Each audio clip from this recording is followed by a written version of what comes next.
तो चलिए एक तरफ पॉइंट को ले लेते हैं, एक तरफ लाइन को ले लेते हैं और एक कंपैरेटिव स्टडी करते हैं दोनों के रिलेशनशिप को जानने के लिए। पॉइंट के बारे में यूक्लिड साहब ने अपने ज्योमेट्रिकल यूनिवर्स में हम लोग को क्या बताया है? तो पॉइंट के बारे में वो कहते हैं कि पॉइंट के पास सिर्फ पोजीशन है, कोई मैग्नीट्यूड नहीं है। That is point has position but no magnitude. कोई मैग्नीट्यूड नहीं है, इसका मतलब क्या है सर? कोई मैग्नीट्यूड नहीं है, इससे हम लोग क्या समझते हैं? मैग्नीट्यूड नहीं होने का मतलब है कि पॉइंट एक डायमेंशनलेस क्वांटिटी है, जिसके पास लेंथ नहीं है, जिसके पास ब्रेथ नहीं है, जिसके पास थिकनेस नहीं है। ठीक है। लाइन के बारे में यूक्लिड साहब ने क्या बताया? लाइन के बारे में दो बातें। पहली कि line is a breathless length, line is a breathless length. और दूसरी बात बताई गई है कि line contains infinitely many points। अब यहाँ पे क्या हो जाता है कि कुछ स्टूडेंट इस सेंटेंस को, कौन सा सेंटेंस को? इस सेंटेंस को गलत इंटरप्रेट कर लेते हैं। अब यहाँ पे कुछ स्टूडेंट्स क्या सोच लेते हैं कि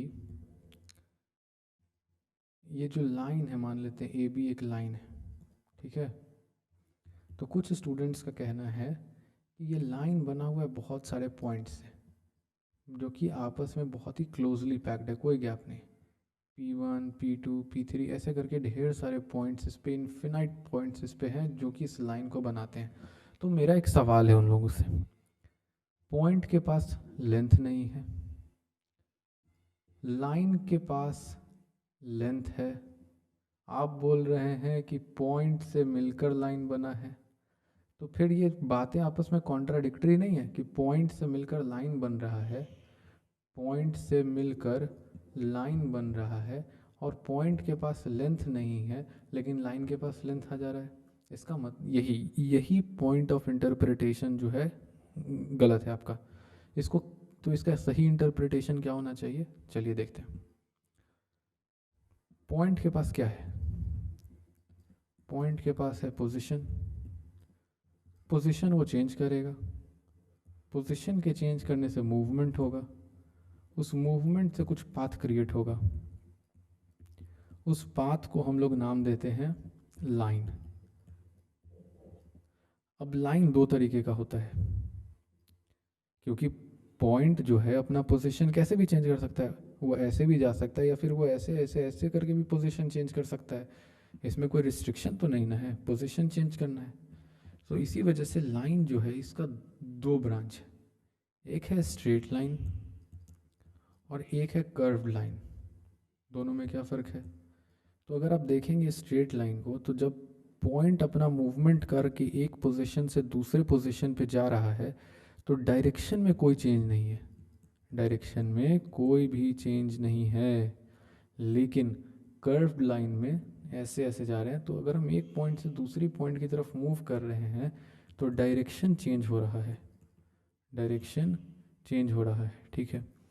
लेकिन क्लास 9th में चूँकि हम लोग ज्योमेट्री की शुरुआत कर रहे हैं, फाउंडेशन बिल्ड कर रहे हैं, तो इस वक्त हम लोग लाइन और स्ट्रेट लाइन, जब हम बोलेंगे कि लाइन है तो आप उसको स्ट्रेट लाइन इंटरप्रेट करेंगे, जब हम बोल रहे हैं स्ट्रेट लाइन है, लाइन है, दोनों की मतलब सेम रहेगी यहाँ पे, ठीक है। आगे बढ़ते हैं।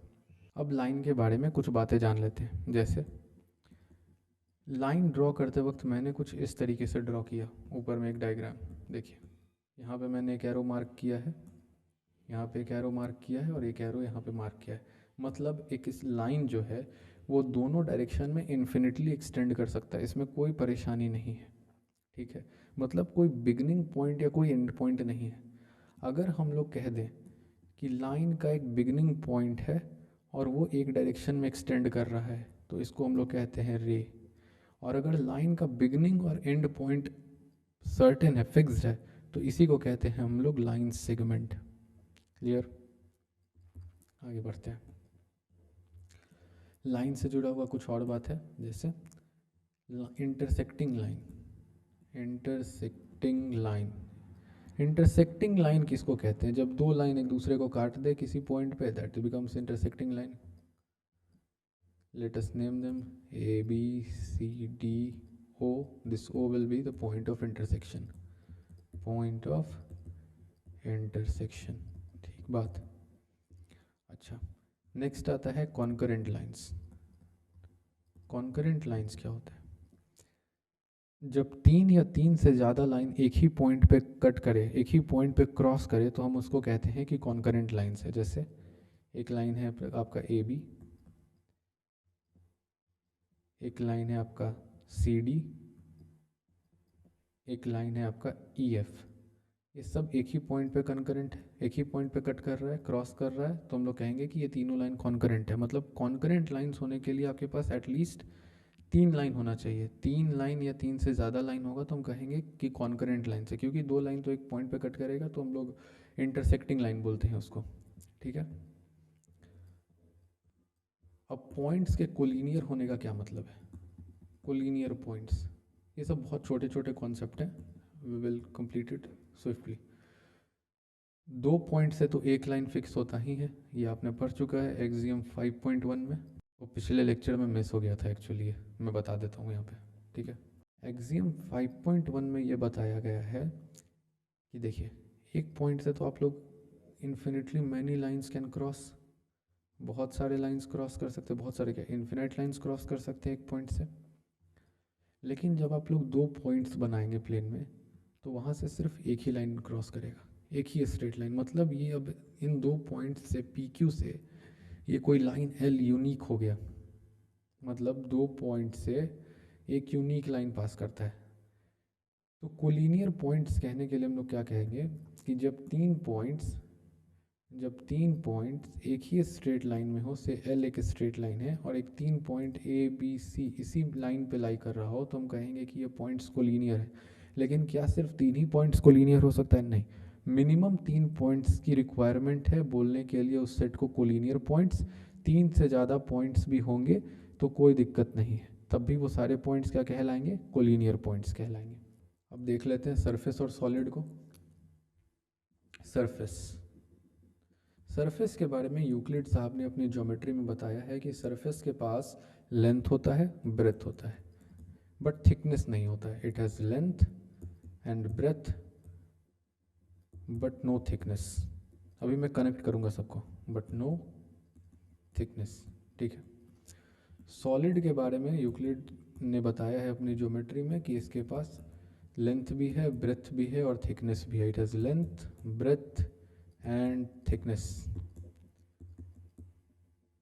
तो हम लोग कंपेयर करेंगे लाइन, सरफेस और सॉलिड को. लाइन के पास क्या था? लेंथ. सरफेस के पास क्या आया? Length plus breadth. सॉलिड के पास क्या है? लेंथ भी है, ब्रेथ भी है और थिकनेस भी है. अब ये लेंथ, ब्रेथ और थिकनेस को ही हम लोग डायमेंशन कहते हैं. उसके लिए एक टर्म है, बहुत अच्छा टर्म है, उसको हम लोग कहते हैं dimension. Dimension means size. Size कैसे तय होगा? लेंथ, ब्रेथ और थिकनेस से. देखिए, जब एक डायमेंशन ऐड हुआ ब्रेथ का तो सरफेस तैयार हो गया. जब एक डायमेंशन और ऐड हुआ थिकनेस का तो सॉलिड प्रिपेयर हो गया. एग्जाम्पल नंबर 1 से हम लोग स्टार्ट करेंगे. इससे पहले एक छोटा सा कॉन्सेप्ट, मिड पॉइंट क्या होता है. अगर एक लाइन सेगमेंट है ए बी, अब इसको ऐसा देखिए कि ए पे आपका घर है और बी पे आपके दोस्त का घर है और दोनों एक स्ट्रेट लाइन से जुड़ा हुआ है. तो ए से बी तक जाने में जो बीच की दूरी होगी, मतलब जिस पॉइंट पर आप दोनों पॉइंट से बराबर दूरी पे होंगे, उसको कहते हैं हम लोग mid point. This is called mid point. Okay, now comes to the first question. If A, B and C are 3 points on a line and B lies between A and C, then prove that AB plus BC is equal to AC. अब यहाँ पे एक बात है, B lies between A and C. Between का मतलब ये नहीं होता है कि B मिड पॉइंट पे होगा. बिटवीन के बाद कुछ एडिशनल इन्फॉर्मेशन देना होगा इस बात को सर्टेन करने के लिए कि B मिड पॉइंट है. ठीक है, तो यहाँ पे B मिड पॉइंट हो ज़रूरी नहीं है. तो हम लोग सपोज कर लेते हैं कि P हमारा मिड पॉइंट है AC का, लिखता भी जाऊंगा ताकि आप एग्जाम में उसको फॉलो कर पाए। Let P be the mid point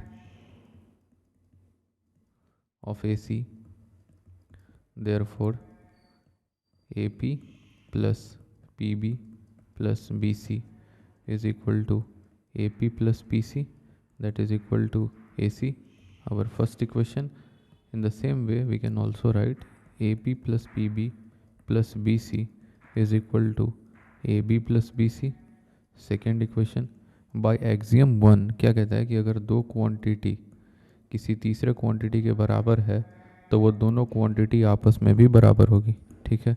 तो यहाँ पे हमारा AC है वो इन तीन एलिमेंट्स के सम के बराबर है, यहाँ पे AB प्लस BC है वो इन तीन एलिमेंट्स के सम के बराबर है। LHS दोनों सेम है तो हम लोग लिख सकते हैं by therefore by axiom 1 AB plus BC will be equal to AC, proved. तो हम लोग क्या इस्तेमाल कर लिए, एक्सियम 1। अब बुक के सॉल्यूशन को देख लेते हैं क्या कह रहा है। बुक में यूक्लिड के एक्सियम नंबर 4 को यूज़ कर रहा है, कह रहा है एक्सियम 4 कोइंसिडेंस है, मतलब अगर दो फिगर, फॉर एग्जांपल अगर वो फिगर लाइन है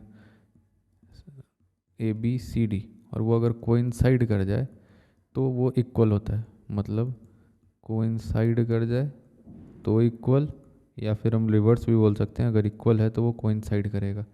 तो AB और BC सेगमेंट जो है, AB और BC सेगमेंट जो है वो AC के साथ ओवरलैप कर रहा है, इसीलिए हम लोग कह सकते हैं कि AB plus BC is equal to AC।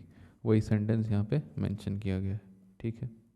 Next question, example number 2, prove that an equilateral triangle can be constructed on any given line segment. अब इक्विलैटरल ट्राइंगल होता क्या है, तो any triangle whose all three sides are equal, उसको कहते हैं हम लोग इक्विलैटरल ट्राइंगल, ठीक है। तो यहाँ पे हम लोग क्या कर रहे हैं,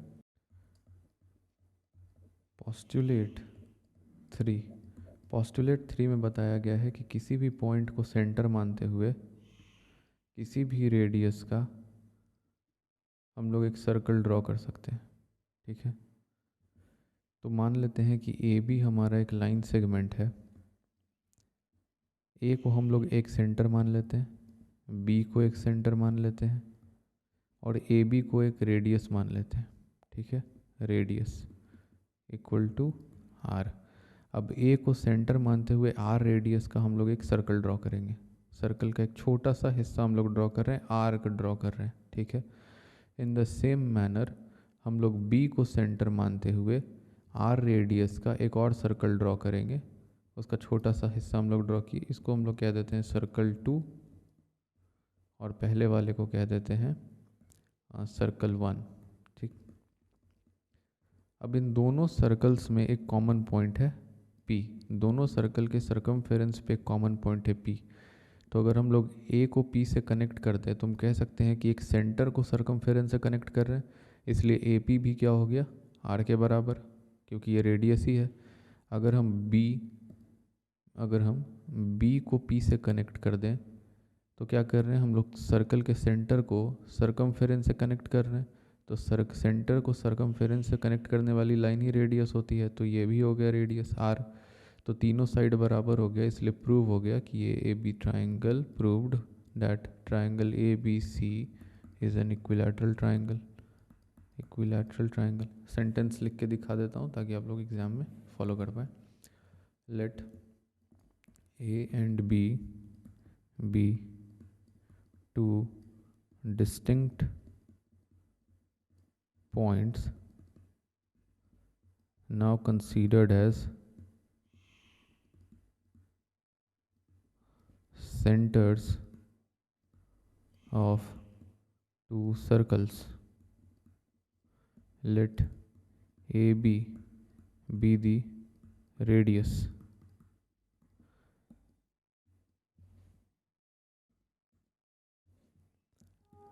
From A as a center and AB radius, withdraw circle C1 and from B as a center and AB as radius, withdraw circle C2. Since C1 and C2 has a common point P, therefore AP and BP both are equal to radius AB. Therefore triangle APB is an equilateral triangle. ठीक है, proof हो गया। Next, अब एक theorem है, इसको भी देख लेते हैं हम लोग जानते हैं कि दो लाइंस के बीच में एक ही कॉमन पॉइंट हो सकता है, पहला। दूसरा बात हम लोग ये जानते हैं एक्सियम नंबर 5.1 से कि एक लाइन, दो पॉइंट एक यूनिक लाइन को डिफाइन करती है, मतलब दो पॉइंट से एक लाइन पास कर सकता है। अगर हम कह दें कि यहाँ पे दो लाइन है जिसके ऊपर वो दोनों पॉइंट एग्जिस्ट करता है, तो हम लोग कहेंगे कि ये दोनों कोइंसाइडिंग लाइंस है। हम लोग क्या कहेंगे, ये दोनों यूनिक लाइंस नहीं है, ये दोनों कोइंसाइडिंग लाइंस है। ये सारा खेल है, आपको एक अजम्पशन लेना होता है, उसको कॉन्ट्राडिक्ट करवाना होता है और आपका प्रूफ आ जाता है इस चैप्टर में। ठीक है, तो let since it is given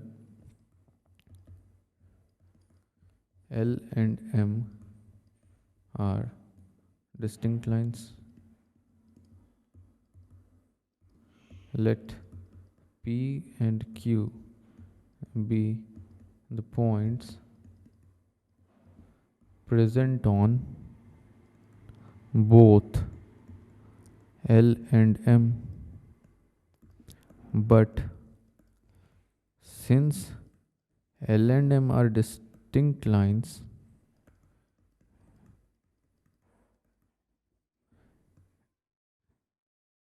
it contradicts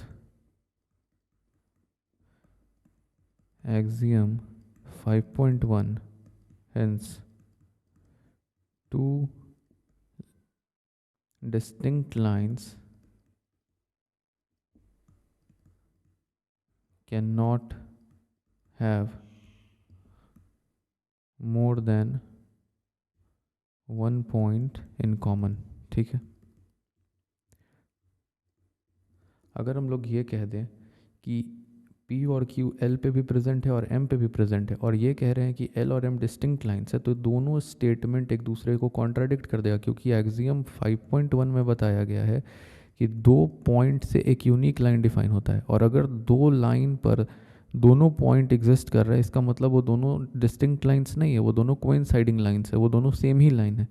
तो यहाँ पे इसी कॉन्ट्राडिक्शन की वजह से हम लोग कह सकते हैं कि दो लाइन्स के ऊपर एक से ज़्यादा पॉइंट कॉमन नहीं हो सकता है। ठीक है, अब हम लोग आते हैं अपने एक्सरसाइज के ऊपर। थोड़ा सा मैं इसे इरेज कर दूं ताकि स्पेस आ जाए, या फिर हम लोग बढ़ सकते हैं, नहीं थोड़ा इरेज कर लेते हैं हम लोग। ठीक है, चलिए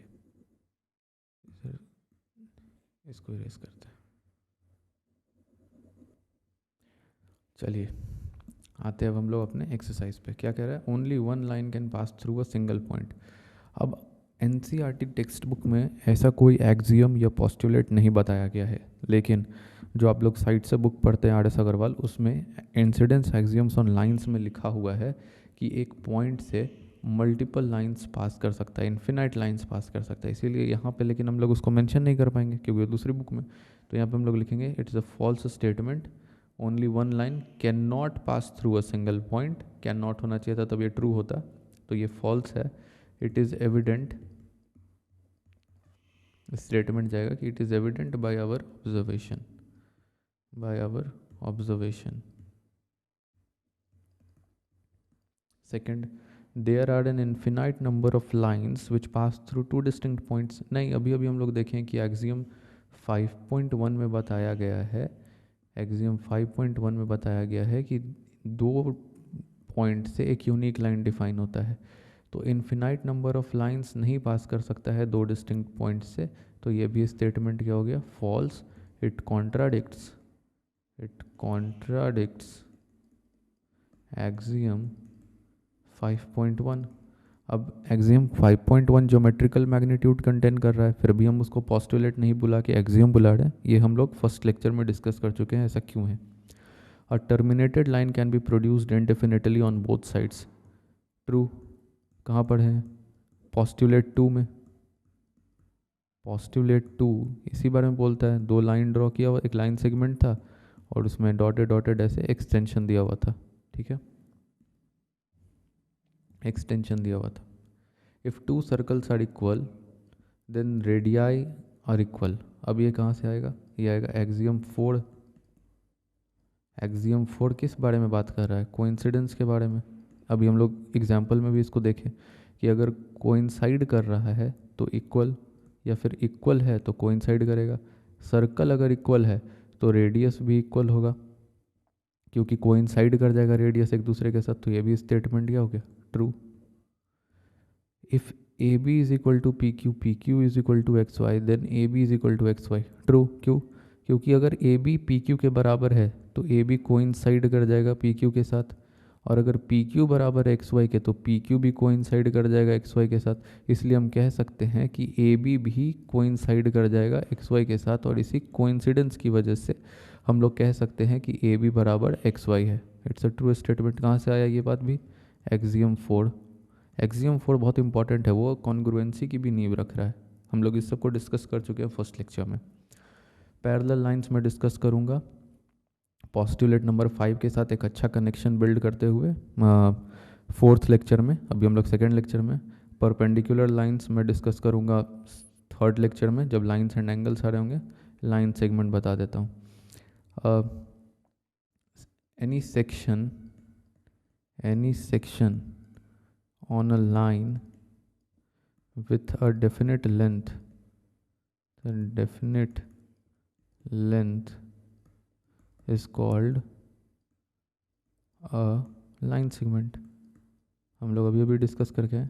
इस बुक के स्टेटमेंट को रटने की ज़रूरत नहीं है, आप उसके मतलब को समझिए और ख़ुद से भी डेफिनेशन लिखिए। रेडियस ऑफ अ सर्कल क्या होता है, तो देखिए अगर ये एक सर्कल है हमारा और ये सेंटर है, तो सरकमफेरेंस पे ढेर सारे पॉइंट्स हैं, P1 P2 P3 P4, ढेर सारे पोजीशंस है पॉइंट्स के।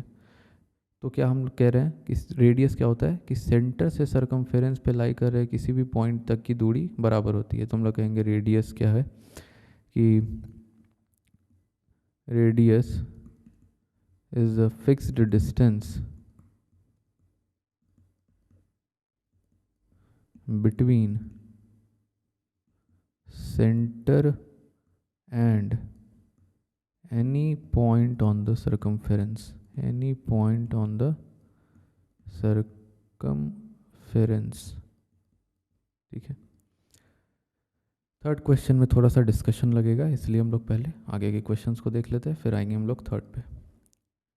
If A point C lies between 2 points A and B such that AC is equal to BC, then prove that AC is equal to half of AB, explain by drawing figure। ठीक है, figure draw करने बोल रहे हैं, हम लोग एक line segment draw कर लेते हैं ए बी। उस पर हम लोग देखो यहाँ पे एक बात और नोटिस करने वाली है कि C lies between 2 points A B. तो हमने डिस्कस किया था एग्जाम्पल नंबर 1 में कि बिटवीन का मतलब ये नहीं होता है कि वो मिड पॉइंट पे होगा, उसके लिए एडिशनल इन्फॉर्मेशन देना होगा। तो यहाँ पे वो एडिशनल इन्फॉर्मेशन क्या है कि ए सी बराबर है बी सी से, जो क्लियर करता है कि सी मिड पॉइंट पे ही लाई कर रहा है। मिड पॉइंट पे हम लोग डिस्कस कर लिए थे आगे ही। तो ए सी मिड पॉइंट पे लाई कर रहा है, तो ये लेंथ और ये लेंथ बराबर हो जाएगा। तो हम लोग मान लेते हैं let this be X centimetre, this be X centimetre.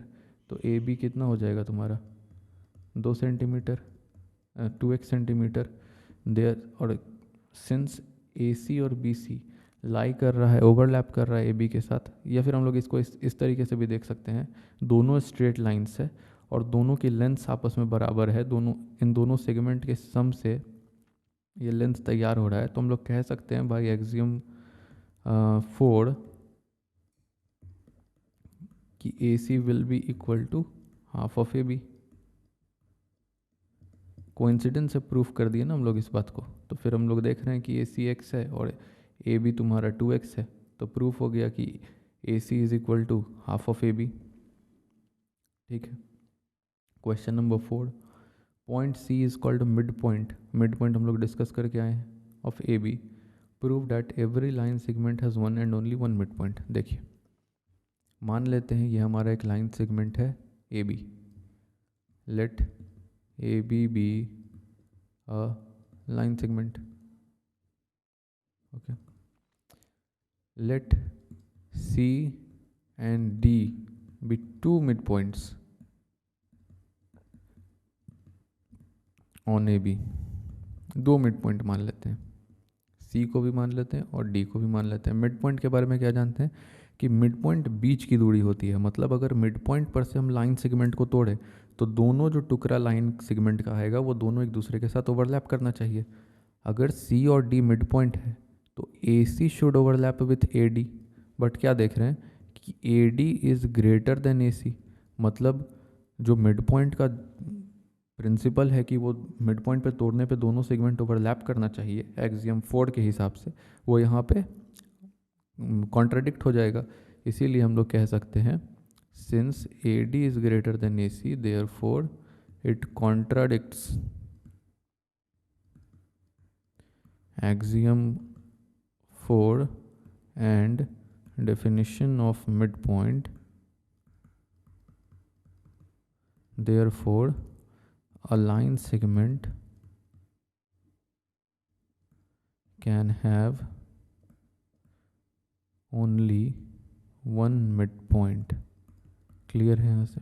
अब कुछ बच्चे क्वेश्चन करेंगे, सर BD और BC को क्यों नहीं ले सकते? आप BD BC को ले लीजिए। अगर BD BC को लीजिएगा तो आप कहेंगे कि BC will be greater than, अगर BD BC को लेते हैं तो हो जाएगा कि BC is greater then BD। कोई परेशानी नहीं, आप आराम से अपने हिसाब से पॉइंट्स लीजिए, क्योंकि इसमें सिर्फ हम लोग एजम्पशंस लेंगे और कॉन्ट्राडिक्ट करवाएंगे, और उस एजम्पशन और कॉन्ट्राडिक्शन के बीच में कुछ प्रूफ देना होगा, कुछ एक्सियम का, कुछ पोस्टुलेट का, इसीलिए उनको थोड़ा सा ध्यान में रखना ज़रूरी है। मैं अभी याद कर भी करवा दूंगा, बहुत सिंपल है उसको याद करना, कोई बहुत बड़ी बात नहीं है। देखिए यहाँ पे question number 6, in figure 5.10 if AC is equal to BD, क्या कह रहा है? AC is equal to BD। दोनों लाइन सेगमेंट में क्या कॉमन है? BC।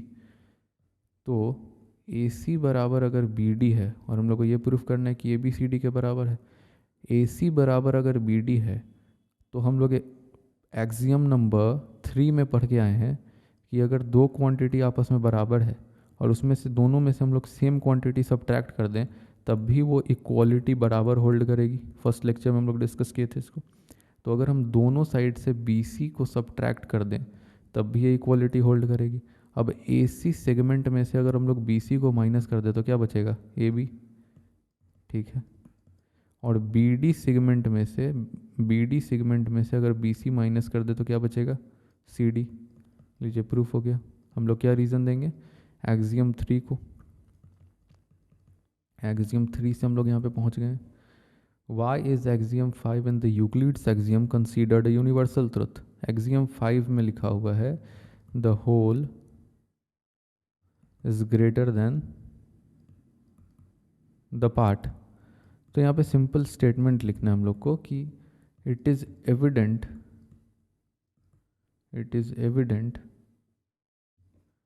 by observation that a part of a complete figure will be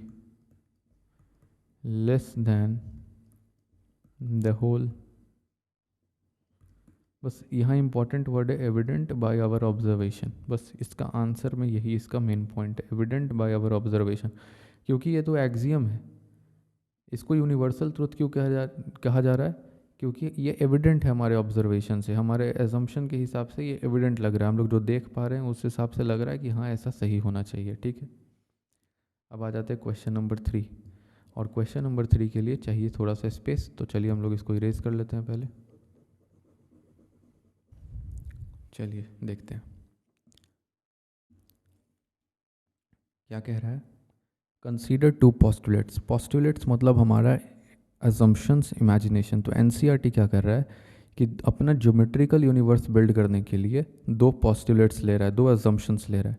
अब ये मैंने अभी क्या बोला, फर्स्ट लेक्चर को देखिए, क्लियर हो जाएगा। वहीं पे एक्सियम्स पोस्टुलेट के बीच में डिफरेंस, एक्सियम मेन एसेंस क्या है, एक्सियम कहते हैं किसको, सिर्फ डेफिनेशन नहीं रटना है उसमें, उसको समझना है, ठीक है। तो एनसीईआरटी अपना एक ज्योमेट्रिकल यूनिवर्स बिल्ड करने के लिए दो एजम्पशंस ले रहा है। हम लोग को चेक करना है कि वो कंसिस्टेंट है कि नहीं। कंसिस्टेंट होने का क्या मतलब है, हम लोग पहले भी डिस्कस किए हैं कि अगर आपके पास 4 एजम्पशंस है अपने ज्योमेट्रिकल यूनिवर्स के लिए, अपने मैथमेटिकल यूनिवर्स के लिए, और A1 से कोई रिजल्ट आ जाए, वो या तो किसी एक्सियम को कॉन्ट्राडिक्ट कर दे, या पहले से किसी दूसरे एजम्पशन या एक्सियम से निकले हुए स्टेटमेंट को कॉन्ट्राडिक्ट कर दे, तो हम लोग कहेंगे कि ये सिस्टम जो है कंसिस्टेंट नहीं है और इस मैथमेटिकल यूनिवर्स को स्टडी नहीं किया जाएगा, इस एक्सियोमेटिक यूनिवर्स को स्टडी नहीं किया जाएगा। इसी बात को चेक करना है। तो क्या कह रहा है कि given any two distinct points A and B, there exist a third point C which is in between A and B। अब बिटवीननेस के कंसेप्ट की वजह से, क्या बोले, बिटवीननेस की कंसेप्ट की वजह से, बिटवीननेस का कंसेप्ट क्या कहता है कि अगर हम कहते हैं कि दो पॉइंट के बीच में C है, तो हमारी मजबूरी है कि हम उसको स्ट्रेट लाइन में माने। अगर हम C को थोड़ा ऊपर मान लेते हैं यहाँ पे, तो फिर ये बिटवीननेस का कोई मतलब नहीं रह जाएगा, ठीक है। तो ये फर्स्ट एजम्पशन बोल रहा है कि दो पॉइंट है, उसके बीच में एक तीसरा पॉइंट लाई कर सकता है C, there exist third point C between any two distinct point A and B, ठीक है। ये पहला एजम्पशन लिया एनसीईआरटी ने। दूसरा लिया कि there exist at least 3 points that are not on the same line, ठीक है। 3 पॉइंट एक लाइन पे नहीं होगा, ऐसा हो सकता है, ऐसा संभावना है, ठीक है, मान लेते हैं। अब बताइए, क्या फर्स्ट एजम्पशन से कोई ऐसा पॉइंट निकल कर आ रहा है जो कॉन्ट्राडिक्ट कर दे सेकंड को, या फिर सेकंड एजम्पशन से कोई ऐसा पॉइंट निकल कर आ रहा है जो फर्स्ट को कॉन्ट्राडिक्ट कर दे? तो नहीं, ऐसा कोई एजम्पशन निकल कर नहीं आ रहा है, ठीक है। तो दोनों सिस्टम यहाँ से क्या हो गया, एक दूसरे को कम्प्लीमेंट कर रहा है। कोई भी स्टेटमेंट ऐसा नहीं आ रहा है जो कि कॉन्ट्राडिक्ट कर दे, तुम कहेंगे कि हाँ ये पोस्टुलेट्स आपस में कंसिस्टेंट है। क्या ये पोस्टुलेट अनडिफाइंड टर्म्स को कंसीडर कर रहा है? तो एनसीईआरटी उन्हीं लाइंस को अनडिफाइंड मानेगा। जैसे ये लाइन की क्या बताई गई थी, प्रॉपर्टी, डेफिनेशन है। जैसे हम किसी से पूछ दें कि व्हाट इज़ एप्पल, और बदले में जवाब आ जाए कि Apple contents vitamins and minerals, तो ये एप्पल की कुछ प्रॉपर्टी के बारे में बताई गई है।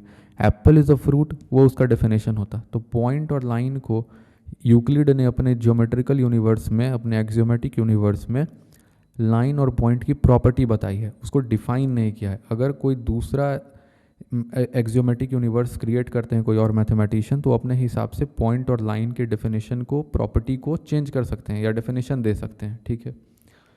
तो do they follow from Euclid's postulate? तो एक्सियम 5.1 को फॉलो कर रहा है। कैसे? एक्सियम 5.1 कहता है कि दो पॉइंट से एक यूनिक लाइन पास कर सकता है, PQ मान लेते हैं यहाँ पे क्योंकि ABC ऑलरेडी यूज़ में। तो दो पॉइंट से एक यूनिक लाइन पास करता है, ठीक है। दो पॉइंट से एक लाइन क्रॉस कर रहा है, उसके बीच में एक थर्ड पॉइंट हो सकता है। 3 पॉइंट नॉन कोलिनियर हो सकता है, क्योंकि 2 पॉइंट से तो हम लोग एक लाइन को पास करवा रहे हैं, 3 पॉइंट का होना ज़रूरी नहीं है, ठीक है। हो गया, क्वेश्चन तो क्लियर हो गया, ठीक है। चैप्टर उम्मीद है समझ में आ गया होगा आप लोगों को। अब मैं बता देता हूँ याद कैसे करना है एक्सियम्स को और पोस्टुलेट्स को। देखिए, थोड़ा समझने का बात है। Things which are equal to same thing are equal to one another. तो अगर दो क्वांटिटी है वो किसी तीसरे के बराबर है, तो वो दोनों आपस में बराबर होगा। ये कंपेयर करने का एक तरीका हो गया। यहाँ पे कहा जा रहा है if equals are added to equal, A B already बराबर है, उन दोनों में हम लोग सेम क्वांटिटी ऐड कर दें तो जो रिजल्टेंट आएगा वो भी बराबर होगा। तो क्या ये एडिशन के बारे में नहीं सिखाया जा रहा है हम लोग को? एडिशन की शुरुआत नहीं लग रही है? अगर दो क्वांटिटी ऑलरेडी बराबर है, उसमें से एक फिक्स्ड क्वांटिटी, उन दोनों में से सेम क्वांटिटी सब्ट्रैक्ट कर रहे हैं, तो भी वो इक्वलिटी होल्ड करेगा। If equals are subtracted from equals, these are the equals and equals are being subtracted, then the result still holds true. तो ये सब्ट्रैक्शन के बेसिस की तरह नहीं लग रहा है आपको? 6th पे आते हैं, 4th 5th में देखता हूँ। सिक्स्थ कहीं नहीं लग रहा है कि आप मल्टीप्लिकेशन की तरफ जा रहे हैं। सेवेंथ में नहीं लग रहा है कि हम लोग डिवीजन की तरफ बढ़ रहे हैं। फोर्थ में कह रहा है coincide with one another are equal. अब कोइंसाइड कर गया तो इक्वल, इक्वल है तो कोइंसाइड कर रहा है, तो ये नहीं लग रहा है कि हम लोग कॉन्ग्रुएंसी के चैप्टर की फाउंडेशन रख रहे हैं यहाँ पे। The whole is greater than the part, तो यहाँ पे हम लोग इनइक्वालिटी की फाउंडेशन को रख रहे हैं। तो क्या हुआ, चार मैथमेटिकल जो अरिथमेटिक के प्रिंसिपल एडिशन, सब्ट्रैक्शन, मल्टीप्लिकेशन और डिवीजन, उसकी बात हो रही है। इक्वालिटी को कंपेयर करने की बात हो रही है। हम लोग कॉन्ग्रुएंसी को डिस्कस किए हैं और इनइक्वालिटी को डिस्कस किए हैं। क्लियर है? अब याद हो जाएगा, रटने का कोई ज़रूरत नहीं है, सब समझने वाली बात है। अ स्ट्रेट लाइन में be drawn from any one point two any other point. ठीक है, प्लेन में कहीं पे भी कोई भी पॉइंट्स हो सकता है, उन दोनों पॉइंट्स को हम लोग आपस में कनेक्ट कर सकते हैं। मतलब इस पॉइंट से हम यहाँ तक जा सकते हैं, इस पॉइंट से इस पॉइंट को कनेक्ट कर सकते हैं, इस पॉइंट से इस पॉइंट को कनेक्ट कर सकते हैं, कोई दिक्कत नहीं। इसको पॉस्टुलेट नहीं बुला के एक्सियम क्यों बुला रहे हैं? ऑल्दो ये पूरा का पूरा एक ज्योमेट्रिकल मैग्नीट्यूड की तरह दिख रहा है। इसको हम लोग डिस्कस किए हैं फर्स्ट लेक्चर में। ठीक है, मैं बस रिकैप दे रहा हूँ अब जल्दी जल्दी, क्योंकि चैप्टर क्लोज हो चुका है। A terminated line can be produced indefinitely. ठीक है, एक लाइन सेगमेंट को आप एक्सटेंड कर सकते हैं दो डायरेक्शन में। फोर्थ फिफ्थ में भी नेक्स्ट दो लेक्चर्स में डिस्कस कर लूँगा। और a circle can be drawn with any centre and any of any radius. ठीक है, क्लियर है इसमें? ये सब बहुत सिंपल बात है। 3 में सर्कल, 4 में एंगल, 5th में we will discuss parallel lines, कैसे यहाँ से पैरेलल लाइंस कनेक्ट करते हैं। ठीक, चलिए अब हम लोग मिलेंगे नेक्स्ट लेक्चर में अपने ज्योमेट्री सीरीज़ के। तब तक के लिए आप लोग चैप्टर रिवाइज करिए, प्रैक्टिस करिए, मिलते हैं। Thank you.